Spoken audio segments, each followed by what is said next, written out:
Hello, everyone. Welcome back to the Revitalized podcast. I'm Justyn. I'm Elle. And today we're going to be talking about getting our families healthier, Yes. happier, our marriages healthier, our children healthier, our Absolutely. own bodies healthier, looking better, feeling better, moving better, living Being better. happier, living life to the That's fullest. Because that's what matters. Exactly.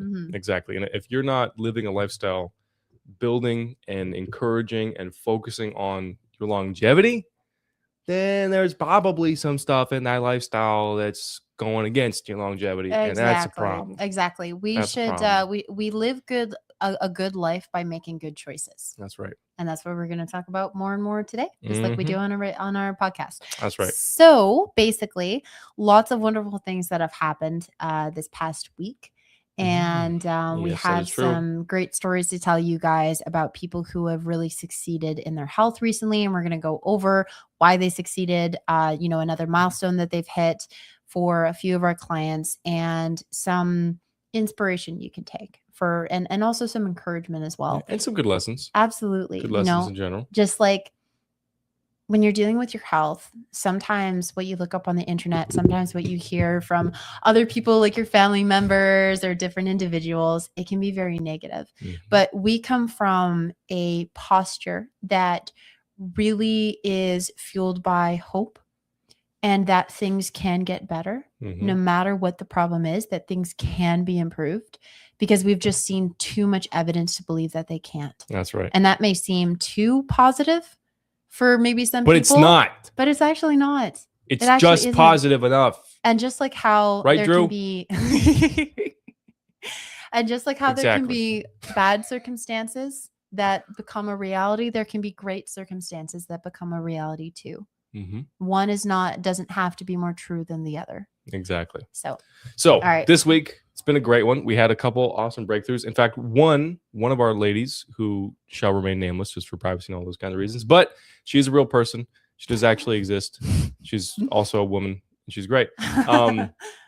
She had some awesome results with her detox. One of the things that we like to do every once in a while with our clients is we'll go through a drainage assessment, and we just like to kind of evaluate on where their different drainage pathways are at. So their colon, liver, lymphatic system, et cetera, et cetera. There's about 7 different ones that we mostly look at.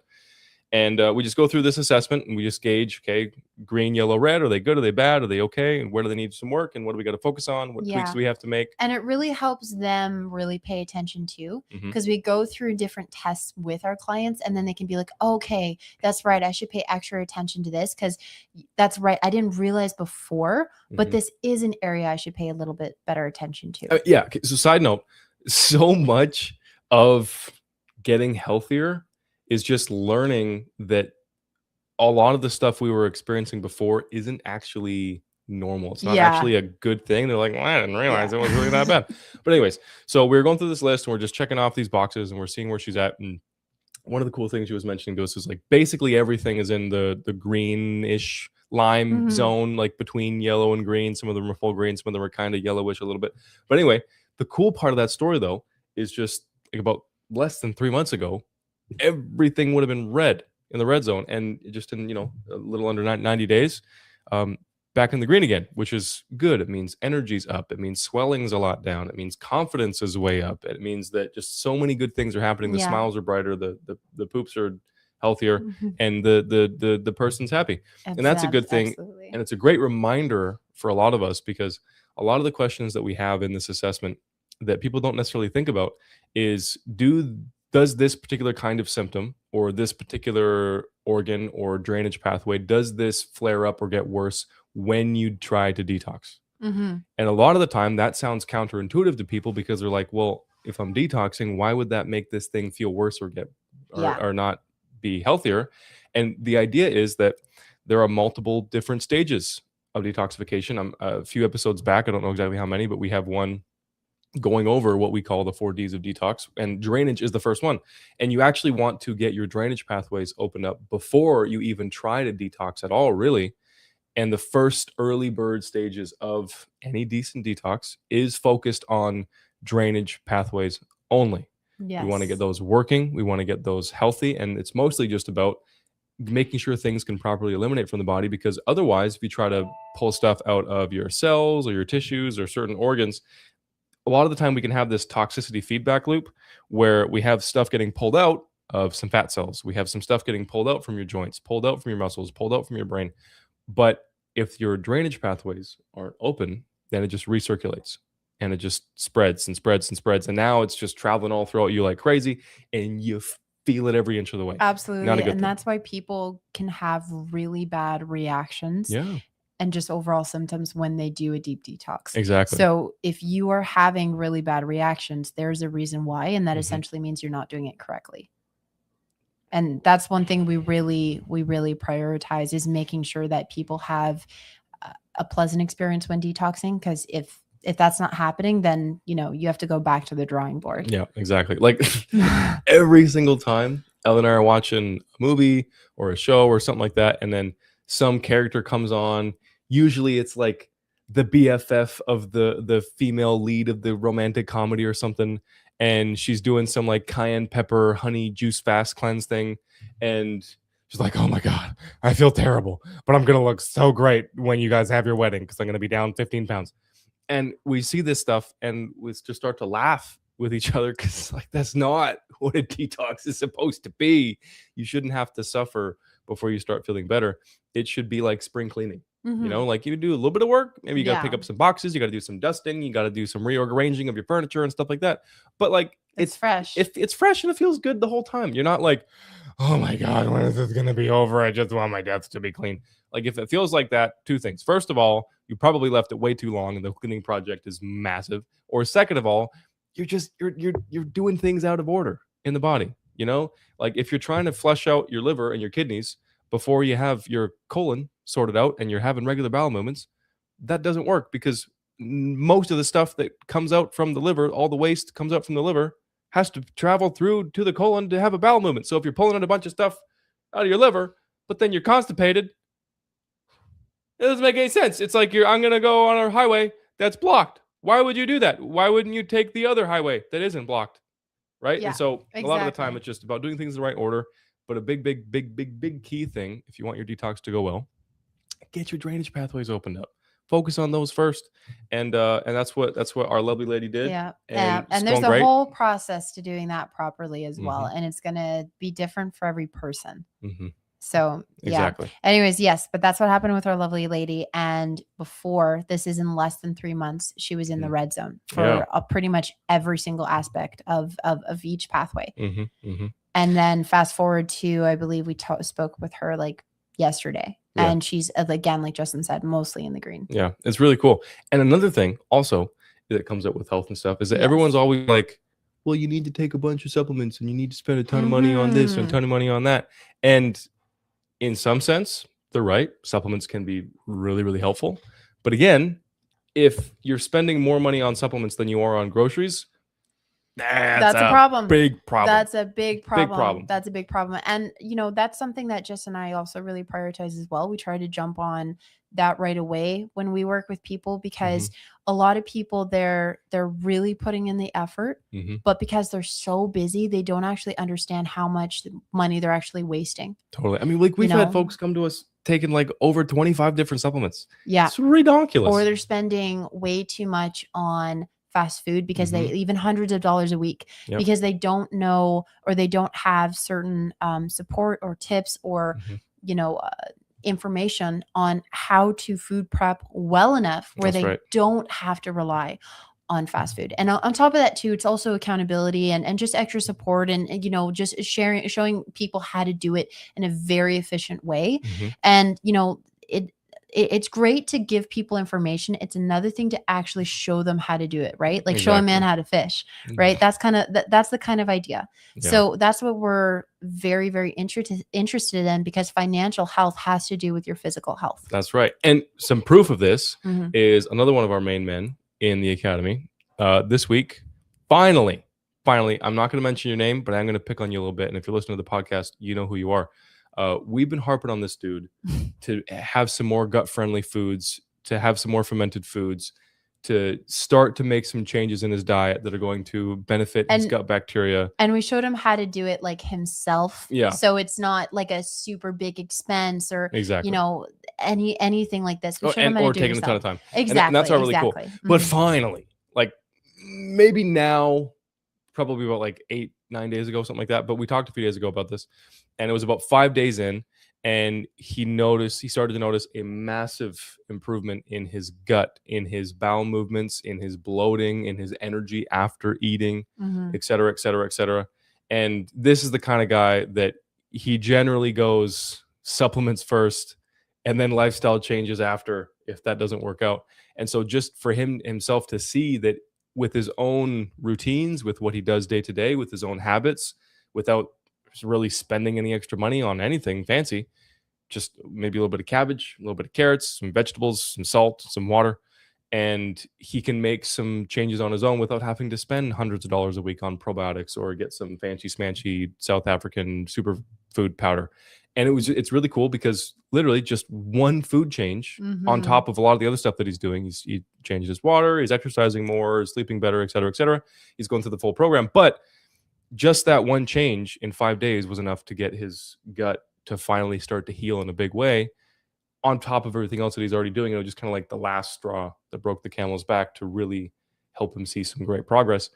And it's just a really cool thing because, I mean, I think he's maybe taking let's say 2.5, because one of them might be a little bit inconsistent, 2.5, 3 supplements, and that's it. And he's been taking those for a long time. And then until we added the fermented food, that's really what's triggered things to go to the next level. And it's just, again, proof. Everyone's very different. Sometimes supplements are more needed than not. Sometimes they're a bigger thing, more important for certain situations. If people have lots of like extreme nutritional deficiencies, if they have some eating disorders, if they have some things that just really set them back, it's hard to find good food in their local area. They don't have much time in their schedule. They're super, super busy and they can't meal prep properly. They can't, do day-to-day life in a healthy way. And so we have to compromise with supplements. We have to, get things happening really fast, as fast as possible with supplements, et cetera, et cetera. And, so in those cases, yeah, you spend a little bit extra money and you get some stuff happening, and the supplements can be very, very helpful, but they're always meant to be a tool, and we talk about this a lot. Tools are good, but they're made great by the people that use them, right? Yes. Like you can put a rock in a carpenter's hand and he can still do a pretty good job building a house. You can put a hammer in an untrained person's hand and they're probably not going to do that great, putting those nails in, getting the studs straight, getting the walls level. You have to have the training and you have to know how to use the tools. And a lot of the time people try to take supplements to be the entire treatment instead of just something that they're doing to be healthy. And they're like, oh, well, I drink kombucha, so I can go have a double at Tim Hortons or Starbucks 4 times a day because the kombucha is good for my gut health. And so it doesn't matter how much coffee I drink. It doesn't matter how many burgers I eat. I can skip the gym today because I had a gut-friendly protein bar. Or I had a multivitamin or something like this, or an injection of a peptide or something like that. But even if you had access to the best supplements in the entire world, the best of the best, if you want it to work efficiently, okay, you have to team that up. You have to pair that up with lifestyle changes. Exactly. I mean, if you're not making the lifestyle changes and you're doing a ton of the supplements, you're just slowing down the inevitable. Yeah. The supplements are probably helping, but eventually there's going to be a time where they can't help enough to undo a bad mindset, a bad daily routine, bad eating habits, a bunch of other problems like that. And so again, just we like to share some of these stories of what our people in the academy are able to do, because there's no reason why any of our clients can do stuff that you guys can't do. It's just a matter of following the right plan and doing a couple of the right things in the right order. Yeah. And if you got that, awesome. You can accomplish anything. Like it's not a matter of we have special genetics and that's why we don't get sick, or our people are all multimillionaires and so they can just spend oodles and oodles of money on the best things. We figured out a way to work with different types of people who want to have a healthy family and want to be healthy for their family, regardless of their schedule, regardless of their, regular income or anything like this. If they really, really, really want it, they can find a way. And we help to give them the guidance in order to find that way. Yeah. And their body does all the work. Accountability. Exactly. The body is the thing that actually restores you. Exactly. Right. And that's just because it is, it's an incredible design with an incredible designer. That's right. Yeah. I mean, all we do is we point people in the right direction. we help them get some of their steps in order, and we cheer them on as Yes. they go along the path. But I mean, we have never one time had to pump oxygen into a person and then convert that oxygen into energy so they could get up and walk. Mhm. Your body does that automatically all the time from the second that you've been born. Yes. And so all we have to do is just support it a little bit, and it'll do its job. It's fun. It's amazing. And, you know, just like we were talking about earlier on this podcast about how we come from a position of hope and a position that things can improve, things actually can get better. And that is something that is really powerful, because sometimes people completely cut off their opportunities to heal, to, you know, climb that extra step, to improve in any way, especially in their health or their mental health or their finances or anything. They say like, oh, it's too expensive or it takes too much time or anything like this. But when you work with the right support, then you're going to have what you need to help them, to help yourself have those lies, right? Because excuses are lies at the end of the day. You actually can find the time. You actually can make the time. You actually can make the finances work. You actually can, you know, get the motivation and get the energy if you actually wanted to. Now, obviously there's extreme cases, right? But at the end of the day, for the majority of people, they just need the right support and the right information. Yeah. And then that's what they need to succeed, and they can succeed. I mean, if somebody else has been in your situation, had your same problems, had your same issues, had your same roadblocks and shortcomings and all the same cards, and they can do it at any point throughout history, somebody, then we can too. Like it's just that simple. Exactly. You know? So, you know, don't give up on yourself. You know, your life is worth valuing, and you truly provide yourself with the evidence that your life has value when you protect it and when you take care of it. That's right. And you do that with your health, and you do that with taking care of your family's health too. Exactly. Absolutely. That's right. Awesome. Okay, let's jump into some questions. Let's do it. Drew Baca. Sorry, I know that's the internal nickname. Yeah, that's what he All right, let's be clear. That's not the internal nickname either. Yeah, that's not what he calls himself, okay? Oh man. Glad that's on air. It's never going away. That's true. I'm sorry, buddy. All right. So this You were saying this first question. Yeah. All right. Well, who's it coming from again? This one is coming from Justyn from Quebec. Oh, okay. I wonder who that could be. Yeah. Why do I smell so bad after a workout? Okay, that's not. That's actually not true. He actually doesn't smell bad. That's after not a true. workout. That's not It true. could be a different. It's a different Justyn. It must be. Oh. It has to be. Yeah. It has to Okay. be. Justyn with an I. Justyn with an I. Oh, okay, got it. Okay, Yeah, not then a Y, yeah, because then I'm Justyn safe. spells his name with a Y. That's right. so. Then I'm cool. All right. Cool to Okay. go. Okay. Okay. Why do you smell bad after a workout? It could be a lot of reasons. The thing that's most likely is just that your lymphatic system is really, really, really backed up. Yes. That's a big problem that a lot of people have.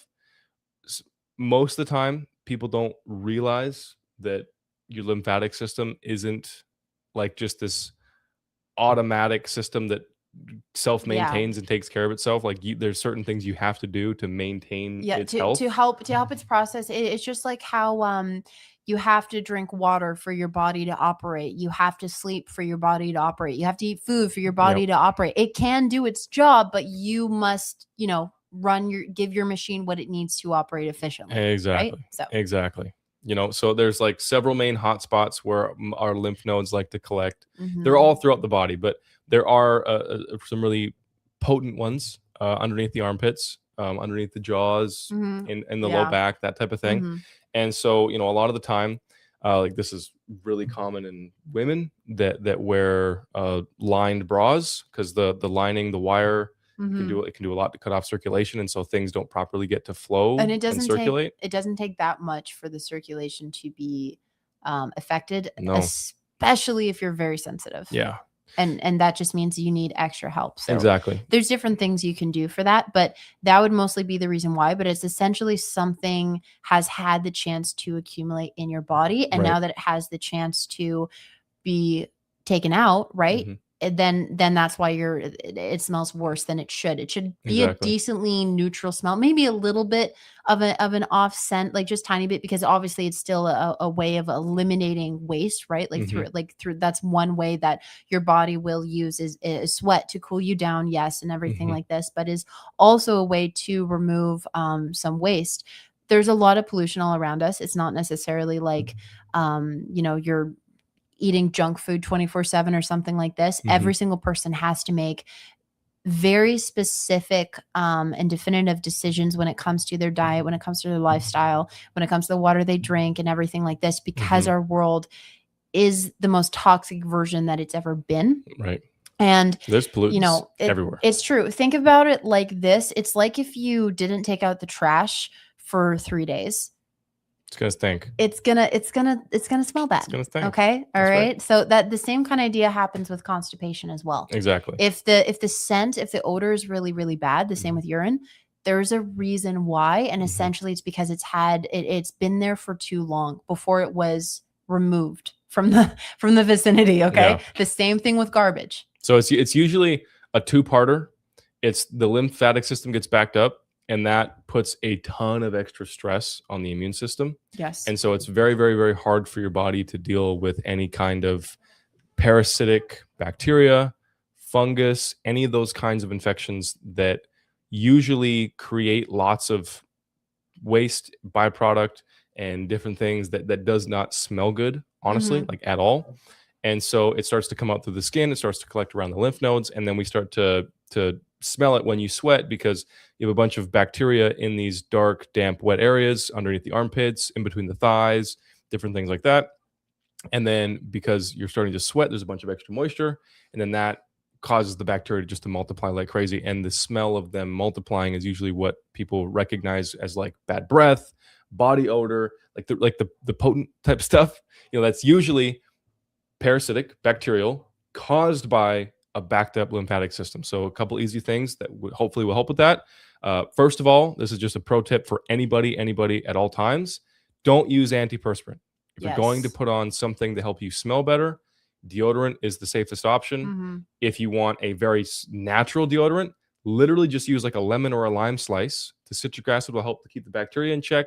You get a nice citrusy type of smell. You can just spritz some orange juice under there. I'm kidding. Don't do that. No. But like a lemon or a lime wedge would help, just to cut a lime. Just there are a lot of pretty good natural deodorants out there as well. That's right. And they do a pretty decent job. The just only thing is no aluminum. Yes, no aluminum, of course. And you might need to apply them a little bit more, especially if you're maybe sweating a little bit more. But keep in mind also that with sweat, you want to wipe it away. Right. Because again, anything that gets onto your skin can be absorbed back into the body. Exactly. So when you sweat, you want to make sure that you wipe it away. And that's going to also help a little bit with the odor. But, overall, the goal when you're dealing with body odor is not to just eliminate the odor for the time being. It's to get to a point where your body doesn't excrete that kind of scent. Yep, exactly. So that's a big part of it, is just not using any antiperspirants, because we don't want to prevent perspiration. We want to actually sweat. The sweating isn't what's causing you to smell, because if that would be the case, your forehead would stink all the time. Like any part of your body that could sweat would smell. Yeah. Why is it usually the armpits? Why is it that type of thing? And that's because it's mostly a bacterial thing. Yes. And that's where the bacteria tends to build up, because it doesn't get much light. There's not much open air. Things usually stay moist and damp and that sort of thing. Anyway, so don't get an antiperspirant, because you don't want to stop yourself from sweating. That will help. It's not going to make you smell better, but the deodorant will do that. And then over time, as your body is able to sweat properly again, that will help to flush out the lymphatic system. A second thing is going to be to drink a ton of water. Make sure you're also taking enough salt and potassium to balance that out, so you don't just start peeing like crazy, because we don't want to flush fluid through your body. We want to absorb it. So drink a lot of really clean water. Make sure it's at minimum filtered.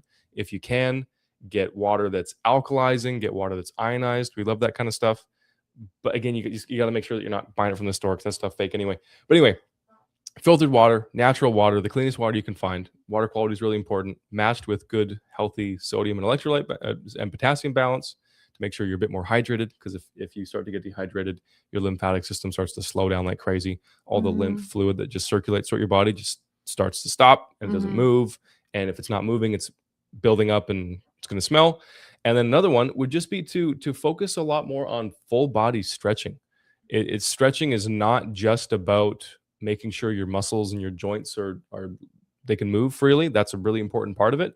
But also, lots of blockages build up in people. You sit down in the office chair for 4 or 5 hours, and that can tighten stuff up. That can cause inflammation in your nervous system, in your circulatory system, in your lymphatic system. It can cause your muscles to swell or ache, or it can cause fat to accumulate in certain areas.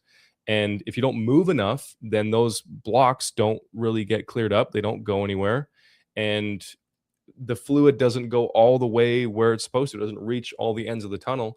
And then there's always this waste that's getting built up because we're not getting everywhere. The fluid isn't circulating everywhere. It's just staying in the main spot in the core. It's not going down to the limbs. It's not going up the neck all the way down the spine, et cetera, et cetera. So lots of full body range of motion control style training. You're getting in maybe a little bit of awkward positions sometimes, like a deep squat or a back bend, or you're focusing on stretching your neck all the way and your arms and your shoulders in different positions and things like that. Lots of twisting and bending and holding and jumping and then some explosive type of exercises like sprinting or jumping or lunging or burpees, that type of thing, just to really get your heart rate up every once in a while. Super healthy. But you do all those in some combination, and it might not fix the problem completely, depending on what is causing your lymphatic system to back up in the first place, and depending on how bad the bacterial thing is. But that should definitely help. You'll notice that there's going to be some improvement there, and that will just help you get pointed in the right direction, and you can just keep going down that path until things smell fresh as a daisy. Absolutely. Okay, well, we have time for one more question. Pretty please. All right. This one is from Amy from New York. She is writing in saying, how do I get my toddler to eat more protein? I get that reference. Yeah, for sure. I understand that reference. For sure. Toddler protein. Yes. Okay. So one method, and especially if you're in the States, this is going to be easier. But raw milk is pretty great, as well as broth. That's just one way to get in some pretty decent protein. Yeah, also but another some whole eggs and smoothies. Whole eggs and smoothies are really great. If you get them from healthy chickens, at least that's what we do. Ducks. But we can't, recommend that. We're just sharing what we would do and what we would do if there was, a toddler and everything like this, right? Right. For raw eggs. But anyways, that's an excellent way. Kids having lots and lots of eggs are very important. Another thing too would be fish. Fish can be pretty decently easy to digest. And if they are okay with soup, that would also be a great way to make the fish, is to make it into a soup. Yep. It doesn't have to be a chowder or anything like that. If you want it more broth based, just like vegetables and fish and spices and maybe some potatoes in there, this kind of idea, that would be really, really great.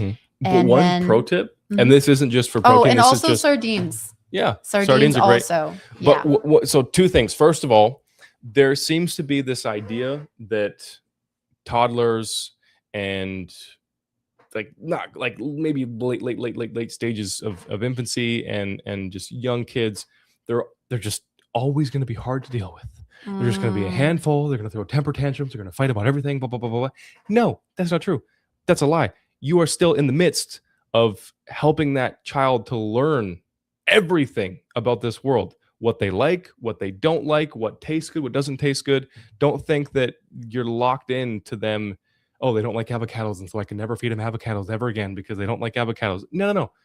Your kids, when they're in their early toddler years, they're so ready to learn. They're so primed to get new habits and get new skills and change what they like and change what they don't like and all this kind of stuff. And so one pro tip, it isn't just about protein in general. It's just if you want to get your kids more involved in healthier things, try to surround them with other kids that are also doing healthy things. Like that is the biggest thing you could do ever. For example, one of the things that we do in the academy is every couple of weeks we'll host a kids class. And so all the families that have kids, like 12 and under, they'll all come on a class and we'll talk about sleep, or we'll talk about building muscle. We're talking about the benefits of playing and being nice and things like that. Right. Anyway, so we got a lot of kids in the academy, which is awesome. We love kids. But we have this one family. They're actually about like maybe 45 minutes away from us. So they're Canadian also.